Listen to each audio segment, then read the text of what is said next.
Hi, and welcome to another episode of Doug Talks Tech. Today I want to talk about web stories, articles, and other information that we may find is really important but have very few tools that we use to organize it.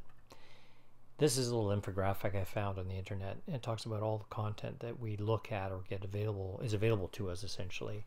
And this number has grown exponentially over the last 10 years, but it really points, I think, as a good visual to describe just how much information we're dealing with.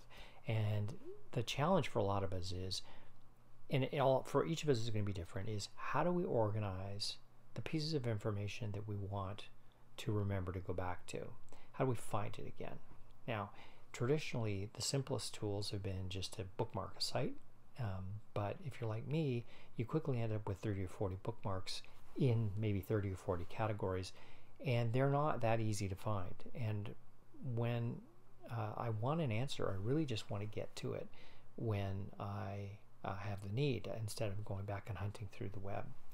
Another thing that happens frequently is if I'm traveling or I'm on a plane to the destination, I've got downtime and I'd like to read some of the articles that I've bookmarked, and if they're just bookmarks, I have to have an internet connection, and I might not have one.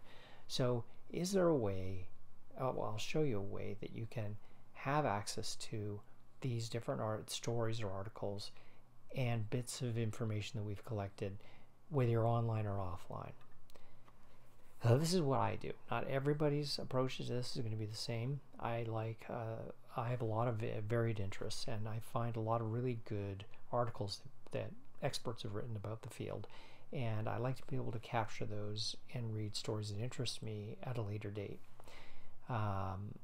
There's lots of good sources for those, and these are often kind of in-depth pieces, and it's an area specialty of mine, and I'm interested in that. But I also find that there's a lot of information that I have access, or that I want access to, that's currently not digital, and it might be in an old cookbook, and I want to get those in, and more importantly, I want to be able to organize them.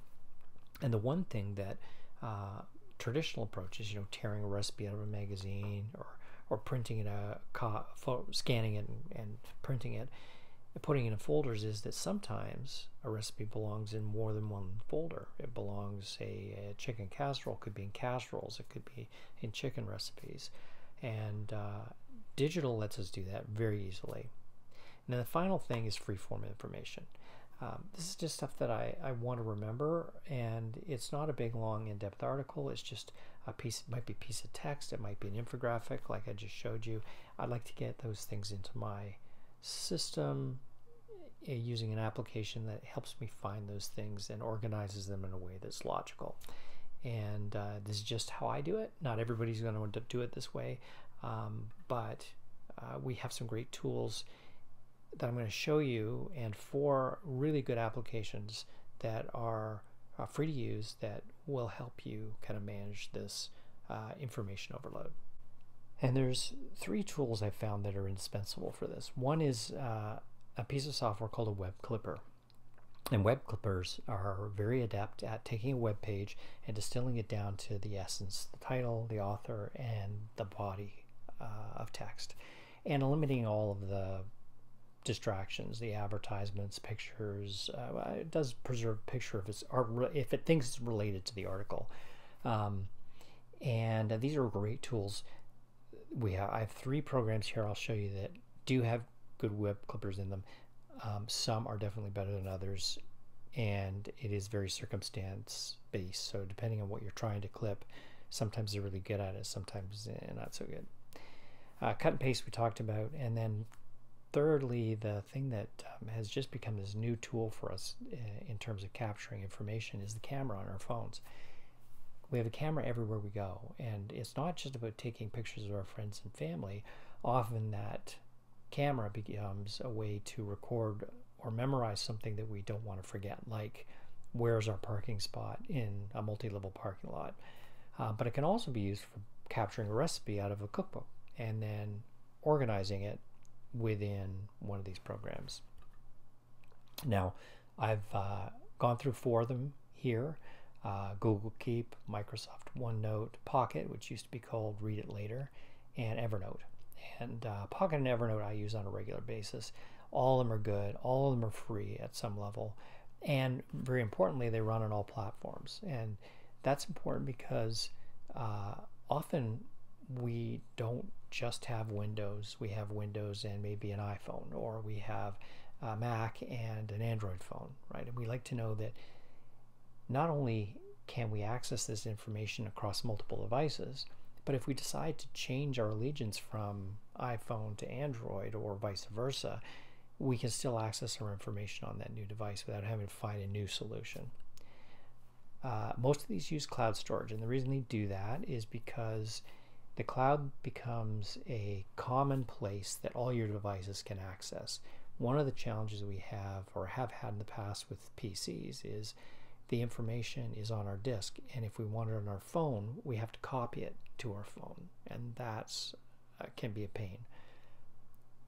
Cloud storage is great because when we take a piece of information, a story, an article, a recipe, and we categorize it, now it's categorized across every device that we own, and almost immediately. I'll show you some examples. When we tag it, they're searchable by tag or by text that's in the title or in the body of the piece of information, which is a huge advantage because no matter how good you are at building a filing cabinet full of folders with recipes by category, sometimes a recipe belongs in 2 or 3 categories, and you can't do that with a physical folder, but you can do it very well with any of these digital applications. They all have different strengths. No, not one of these is a silver bullet. None of them, does everything really well. So let's take a look at web clipping first. So, as I said, web clipping distills the document down or removes all the distractions. Evernote has a good web clipper it gives you a variety of ways to extract information from a web page. Pocket tends to be more focused on stories. I tend to, but you can really use it for anything. I found if I'm searching for something that becomes a common recipe, for example, that something that you do on your, not food recipe, but common recipe for fixing a problem on your PC, rather than bookmark that article, I'll capture it with a web clipper and put it in Pocket or one of these or Evernote, because that way I have easy access to it. It's got all the advertising and stuff is gone, and anyways, that's how I use it. And then Microsoft OneNote, which has been around for years, but now it's sort of revitalized within the Office 365 environment. All these are free, so you can have a paid-for version, like I said, but you don't need to. So let's take a look at actually, before we do that, let's take a look at Pocket, and you're going to find there's a common thread here. So to use Pocket, you install the app on the devices that you're going to use. You create a login on the first one. It was my PC when I did it, and the reason you have a login is just to identify you to the cloud so that all the information gets synchronized to your devices and not someone else's. It has a web clipper, and the web clipper is done as a Chrome extension. Now, Chrome extensions are these things. If you go to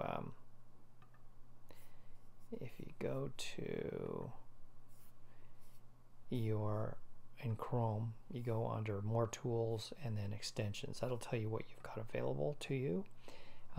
If you want to go to the Chrome Store, you can just go to Chrome Web Store, and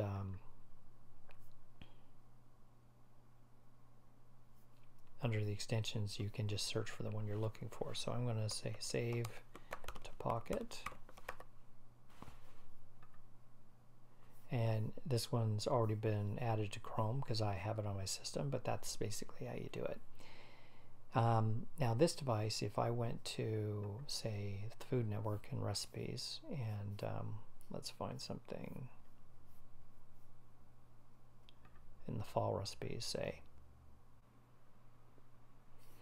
Okay, so here's one, coq au vin. So let's take a look at this recipe. And you see all the recipes tend to follow a similar format like this on the web. But the one thing that's particularly annoying is all the advertising and side articles and stuff. I know the side articles are meant to be are there to stimulate my interest, but all I want is I want to figure out what the ingredients are and what the directions are. So if I want to keep this, I can go in Pocket. I can go up to the saved Pocket, click on that, and the page is saved. And I can put it under, I can add some tags to it that just help me organize my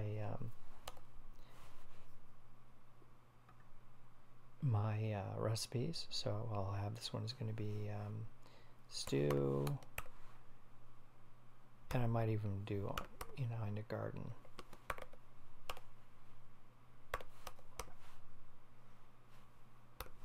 Okay, now if I'm connected and I go over to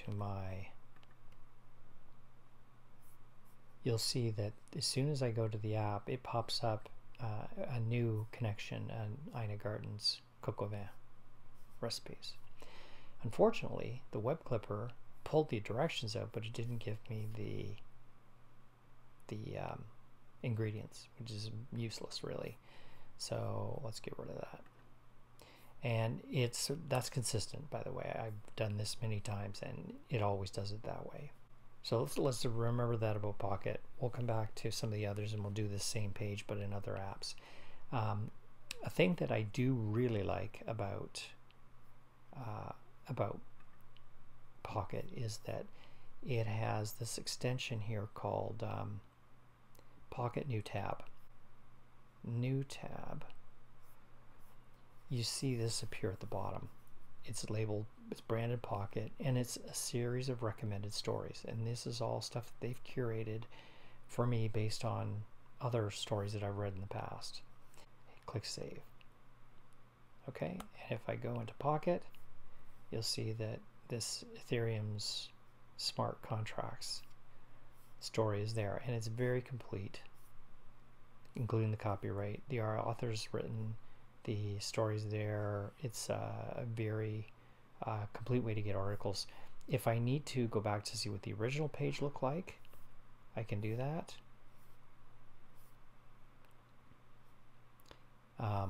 You see that it's got advertisements in it, but those advertisements don't get carried over to this. And these will be accessible to me even when I'm offline. So I can share these with other folks. I can add more tags to them, etc. Okay, so that's Pocket. It's for me, for finding articles and curating content that I'm interested in, it's a great app.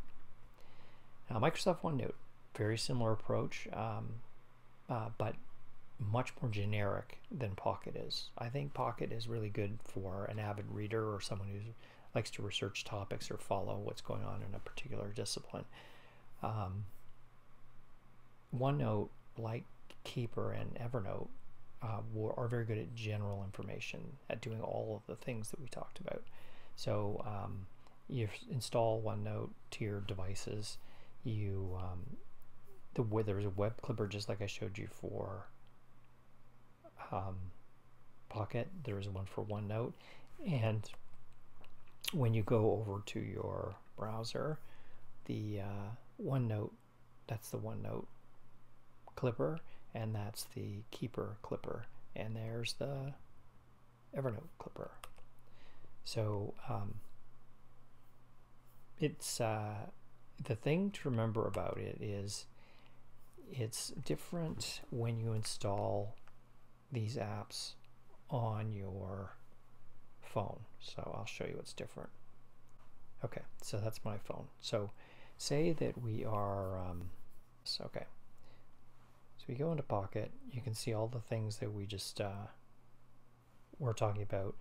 If say I'm in Chrome and I decided that I want to clip this, so the way there's no clipper in Chrome for mobile. So what you do instead is you go to Share, and then it'll give you a list of all the things you can share to, and Pocket is one of those things. This is just for general backup. This is also the way you would do it for OneNote. See OneNote there, and you would do the same thing for Evernote.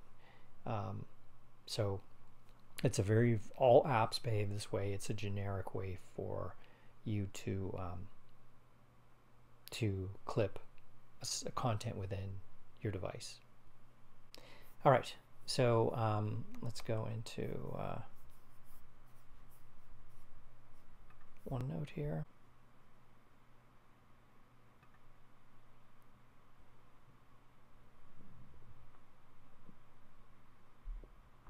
Okay, so OneNote has this concept of notebooks, and notebooks have quick notes, and in quick notes you can add different various things. So let's say, without going into specifics here, let's say that we want to go back to our recipe on the Food Network, and instead we're going to try and save this to OneNote. So we click on the OneNote. Okay, nice thing about the web clipper in OneNote is that it, well, one, it gives you a preview, which is great. So you've got the author, the title, where it was clipped from, place you can add your own notes in here. All the ingredients are there, as well as the directions. So it does a nice job. It's going to be it's considering this to be an article, which is essentially what we want. And it's even got a highlighter here if we wanted to highlight something at a point later and change, make a comment that maybe you don't want a yellow onion, maybe you tried a Vidalia and you really like that instead, or whatever. Okay, anyways, we go to clip, and then we can look at it in OneNote, and there's our recipe within OneNote. Okay, it does, its clipper is much more efficient. It's it allows you to organize these things. So if we wanted to organize them by, we can add tags to them. These are things that just get associated with this article. So associated with a project type, say you want to remember to do this later, put a reminder on it, that type of thing can all be done here.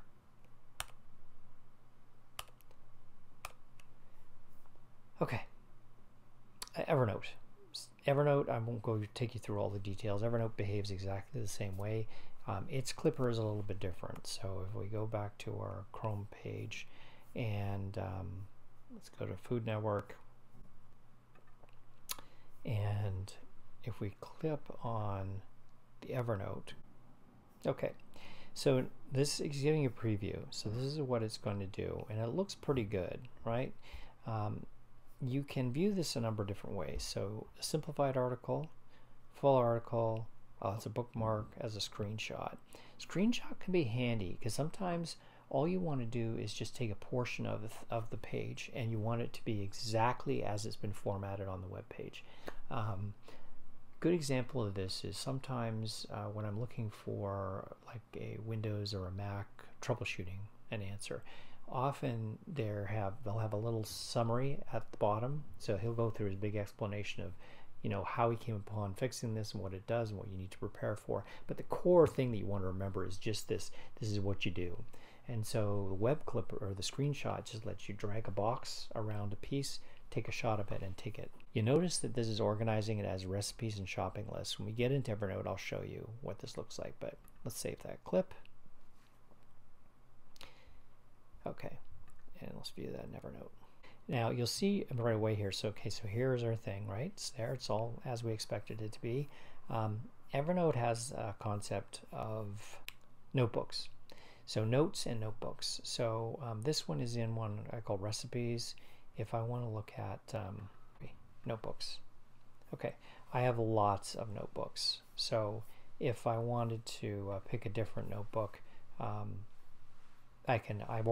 you organize notes within notebooks at some point want to just search for a specific recipe, I can just go and do a search on it. So here, I want to look for Ina Garten.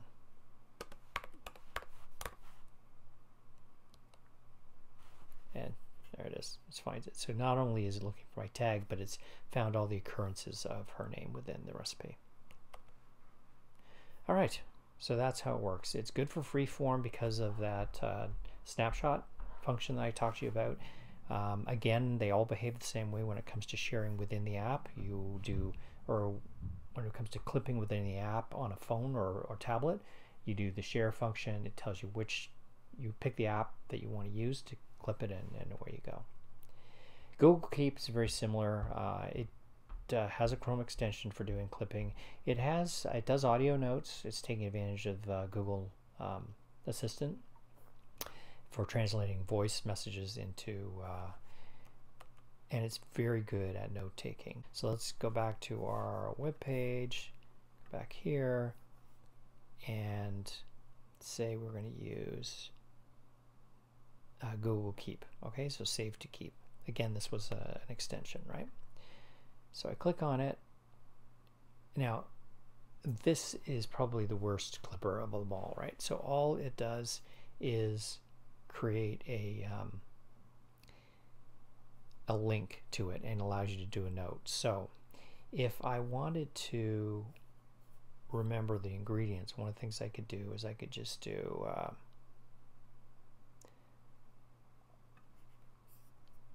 highlight, the ingredients here, Control C to copy it,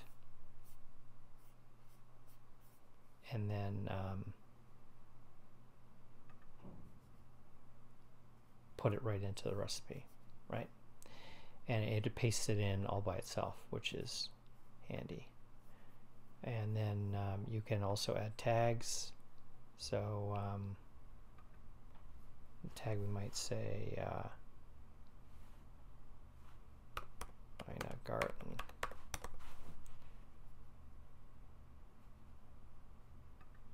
Create an Ina Garten tag. Okay, so it's added that to it. Now, if we go to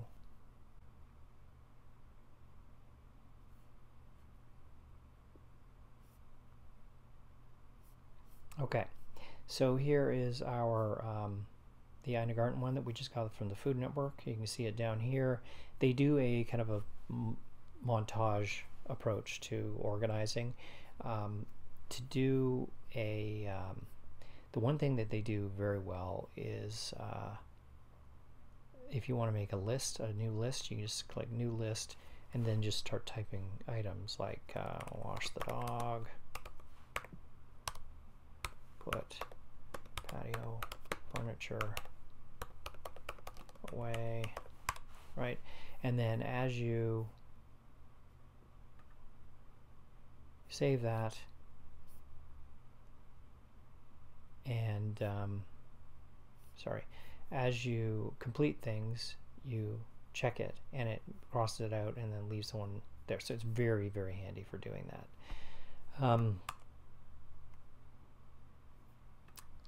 So you know, these are great apps. They all do different things with different accuracies and different benefits and trade-offs. It really will come down to you choosing something that fits your use model. The one thing that comes up a lot, and I'll just finish off with here, is printing. So all of these apps these days are really oriented to sharing electronically versus printing. So it's really, sharing is the new print function. But if you need to print, there's a number of ways you can do it. If you're on a if you have a Wi-Fi connected printer, it's fairly straightforward. You can use an AirPrint compatible device if you happen to have like an HP printer, or AirPrint is the standard that Apple developed, and when you go into print, it will automatically identify things that are Apple AirPrint devices for you, and you can select that printer and print it. If you're on a Google device like I am, then I'll show you how you set that up. So within settings, in your Android settings, usually you get at these by just clicking the little gear on your you can search settings. This is quicker. I've already searched for it. You just type in print and it'll come up with the printing details. Do that. Let me see here. Is click on Cloud Print. You can click on the tap on the three dots and say Add Printer. And then if you have a printer in your network nearby you, it'll appear here, and then you can click to add it to your network, and then print to it, and it works very well. I will warn you that printing within any of the apps that we've talked about can be a little bit wonky. They were never designed for printing, and so if you do manage to get them to print, they often have huge text because they're printing from a small screen. So you know how when you watch a web page on a phone, it's often designed to fit the screen on the phone, and the text is enlarged so you can read it better, etc. Well, that's how it prints out, and it's not the most user friendly. If you don't have a Wi-Fi printer, you can use what's called an on-the-go cable. They allow you to directly connect your phone to your printer using a USB connector, and this small connector up here on the go cable plugs into the bottom of your phone, connects to your USB printer.